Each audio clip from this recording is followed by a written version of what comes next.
மக்களே இதான் உங்களுக்கான பிரியாணி கடல் மேல பண்ணது எப்படி இருக்குன்னு சாப்பிட்டு வந்துடுறேன். நான் மீன் பார்த்துருக்கேன் மக்களே, நீங்க கறிய போடுவீங்க. நான் மீன் சூப்பரா இருக்கு மக்களே, இதான் பண்ணுவோம். இந்த மீன் பேரு என்னன்னு தெரியுமா? இந்த மீன் பேரு தெரிஞ்சவங்க கமெண்ட்ல சொல்லுங்க.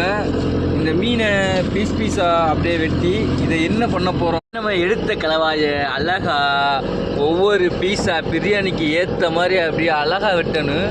அப்படி வெட்டி நம்ம பிரியாணிக்கு ரெடி பண்ணி வச்சுக்க வேண்டியதுதான். எப்படி அழகா இருக்குன்னு பார்த்தீங்களா? பிரியாணிக்கு தேவையான வெங்காயம் வெட்டி நம்ம வச்சாச்சு. வெங்காயத்தை அப்படியே இங்கிட்டு தக்காளி பச்சை மிளகாய் எல்லாத்தையும் வெட்டி வச்சாச்சு. இனிமேல் நம்ம பிரியாணி செய்ய தயாராகிட வேண்டியதுதான். இந்த மீனை அழகா மசாலா போட்டு தடவி அப்படியே எண்ணெயில போட்டு ஃப்ரை பண்ணி எடுத்துக்கணும் பார்த்துக்கோங்க. அப்போதான் பிரியாணியில் போடும்போது மீன் உடையாது, அப்படியே எடுத்து சாப்பிட முடியும் பார்த்துக்கங்கப்பா. சும்மா கிடையாது.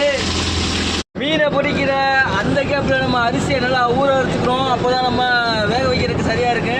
அதனால் நம்ம அரிசியை ஊற வச்சுக்கிட்டோம். அரிசி ஊற வச்சாச்சு, மீனை பொரிச்சாச்சு. இது என்ன மீன் தெரியுமா? இதான் வெள்ளைக்கிழவா. இது உங்களுக்கே தெரியும். அண்டிப்பருப்பு, வெங்காயம் பார்த்தீங்களா? இந்த பொருட்களை வச்சு நம்ம அழகாக ஒரு பிரியாணி கிட்ட போகிறோம். அந்த சட்டியில் தான் பிரியாணி சமைச்சு பார்த்துருப்பீங்க. ஆனால் நாங்கள் பானையில் தான் சமைப்போம். அப்படியே பானையில் நெய் எண்ணெயெல்லாம் ஊற்றி வெங்காயத்தை நெய்யிலே அப்படியே நல்லா பொன்னிறமாக வறுத்துக்குவோம். கல்பாசி, பிரியாணி இலை, கிராம்பு, பட்டை எல்லாத்தையும் போட்டு வெங்காயத்தோட ஒரு வதக்கிற வேண்டியதான். அப்படியே சிவப்பா இருந்த தக்காளியை பானையில் தட்டி ஒரு வதக்கு ஒரு கிண்டு. தக்காளி வெங்காயம் நல்லா வதங்கியாச்சு. வதங்கின பின்னாடி நம்மளுக்கு விட ஸ்டைலான பிரியாணி நம்ம ப்ரோ பாப்பில்.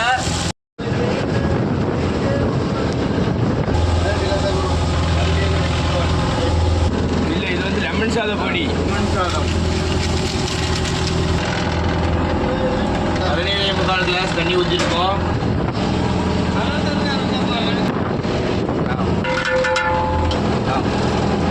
அரிசி போட போகிறோம்.